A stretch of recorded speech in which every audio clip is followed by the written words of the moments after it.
Setelah polemik royalti musik makin panas diperbincangkan setelah LMKN menyebut instrumen dan suara alam juga dikenakan royalti.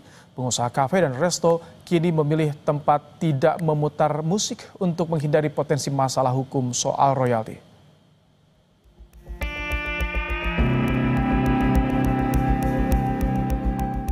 Musik biasanya menghidupkan suasana di kafe atau tempat makan dan memanjakan emosi. Tapi kini tidak lagi. Sejumlah pemilik tempat makan hingga kafe takut memutar musik. Mereka menghindari potensi masalah hukum soal royalti musik yang tengah menjadi polemik.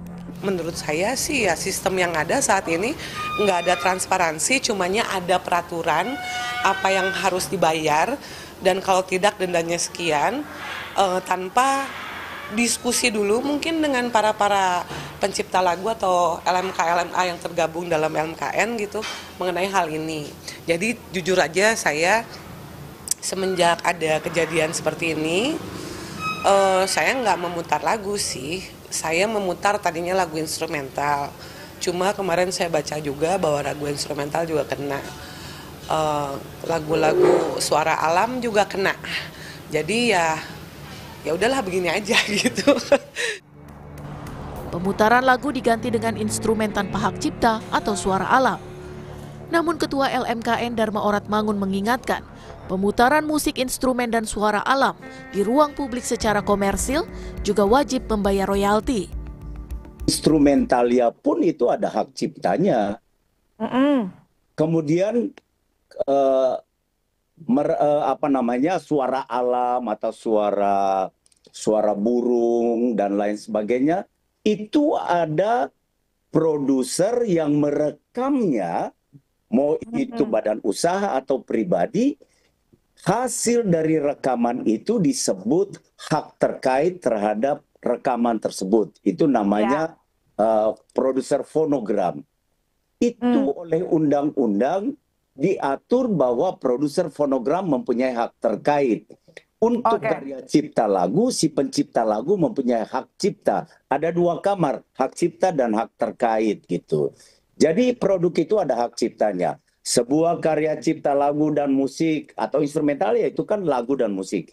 Ketika dibunyikan di ruang publik, memberikan dampak ekonomi kepada penyelenggara, wajib hukumnya untuk mendapatkan izin atau membayar royalti melalui LMK, LMKN. Itu amanat dalam undang-undang. Menteri Ekonomi Kreatif Teuku Rifki membenarkan pengusaha kafe dan restoran harus membayar royalti jika memutar lagu di tempat usahanya. Ya sebetulnya kalau kita memang menggunakan ya sebaiknya kan kita bayarkan. Tetapi yang harus dipastikan adalah akuntabilitas dari kolektifnya sehingga nyampe kepada para ya. Aturan soal royalti musik tengah digugat ke Mahkamah Konstitusi oleh sejumlah musisi.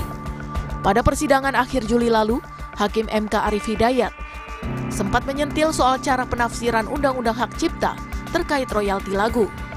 Menurutnya, jika aturan royalti diterapkan secara harfiah, maka W.R. Supratman menjadi orang paling kaya di Indonesia. Bayangkan coba kita lagu Indonesia Raya. Ya, berapa tahun dinyanyikan oleh orang seluruh Indonesia, baik di tingkat PAUD sampai di tingkat lembaga negara.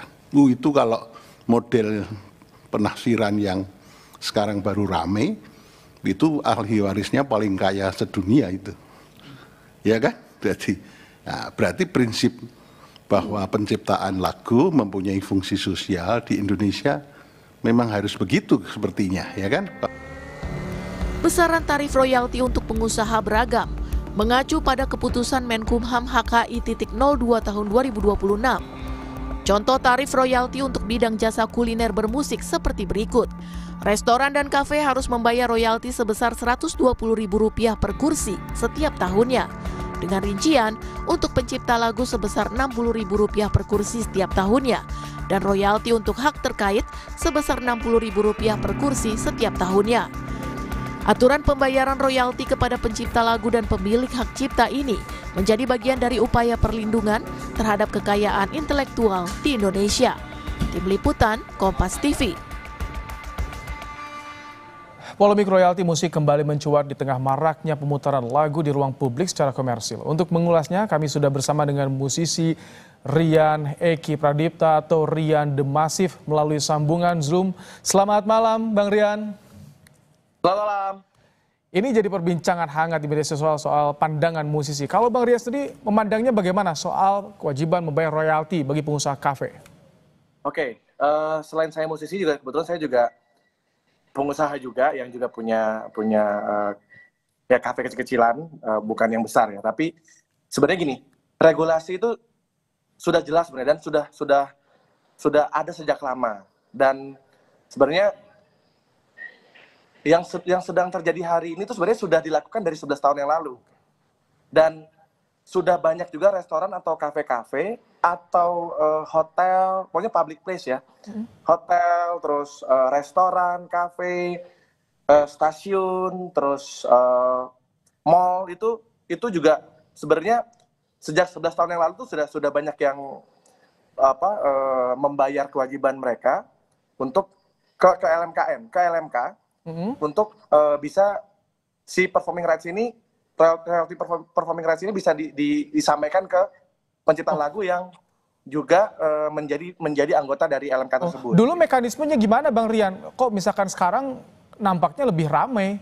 Sebenarnya nggak ada yang berubah, Jadi gini, kayak misalnya aku punya kafe gitu ya, aku kan ada warkop. Nah saya ini bayar per tahun setahun sekali, dihitung dari banyaknya kursi. Nah, misalnya kursinya ada 60 gitu ya. Jadi 60.000 kali 60, berarti kan berapa tuh kalau dihitung? Berarti 3,6 juta ya?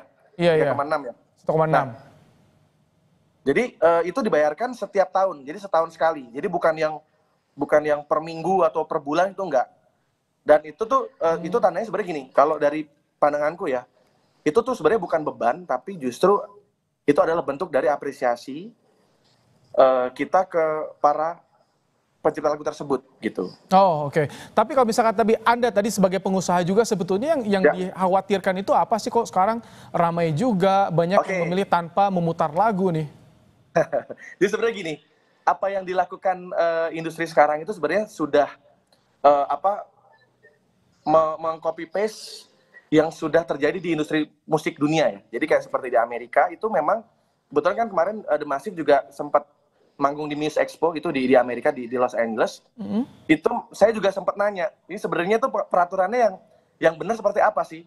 Jadi mereka bilang bahwa memang kalau misalnya contoh penyelenggara konser itu yang membayar bukan si penyanyinya, tapi penyelenggaranya yang membayar ke LMK.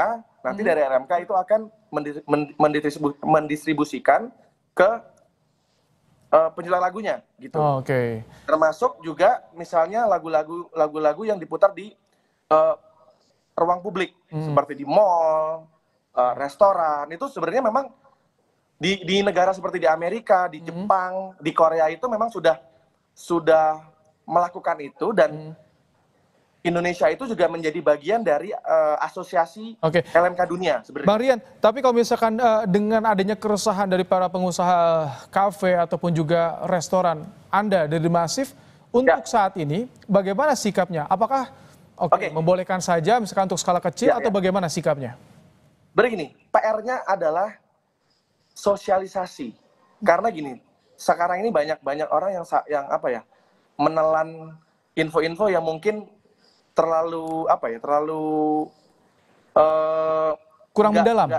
Iya, belum tahu secara mendalam, tapi sudah langsung beropini dan lain-lain. Jadi memang ini PR-nya LMK atau LMKN itu untuk mensosialisasikan tidak hanya ke para user, tapi juga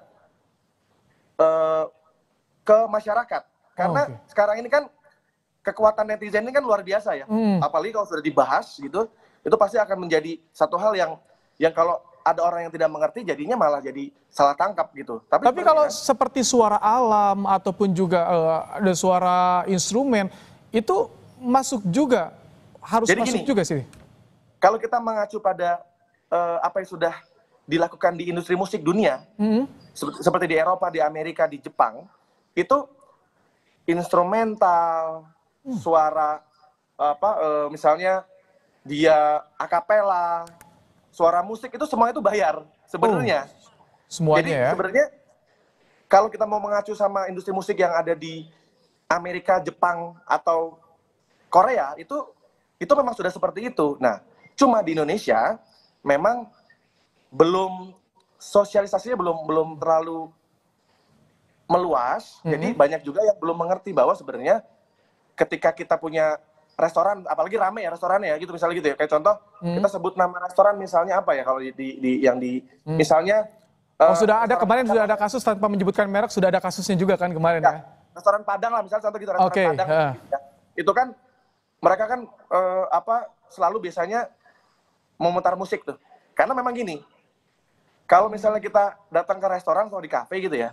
Kalau nggak ada musik kan hening tuh nggak enak sebenarnya. Iya, betul.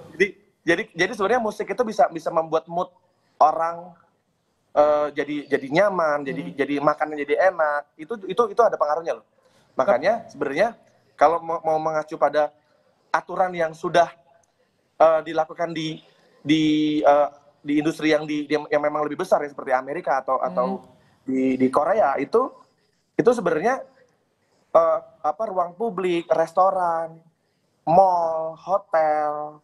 Tapi khawatir nggak kalau dari musisi sekarang kan ada gerakan ya udah tanpa putar musik, bahkan ada yang ya udah kita putar misalkan musisi dunia yang mungkin dalam bayangan mereka tidak dijangkau oleh LMKN misalkan. Jadi gini, khawatir nggak? Contoh gini.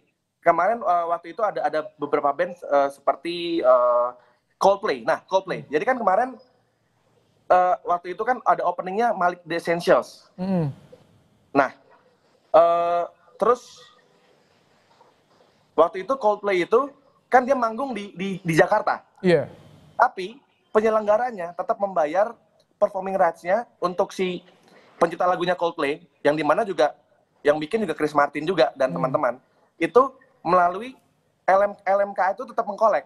Oh, okay. Nah, karena LMK itu adalah masuk di asosiasi LMK dunia, jadi dari LMK yang ada di Indonesia itu akan disetor ke LMK yang menaungi internasional ya.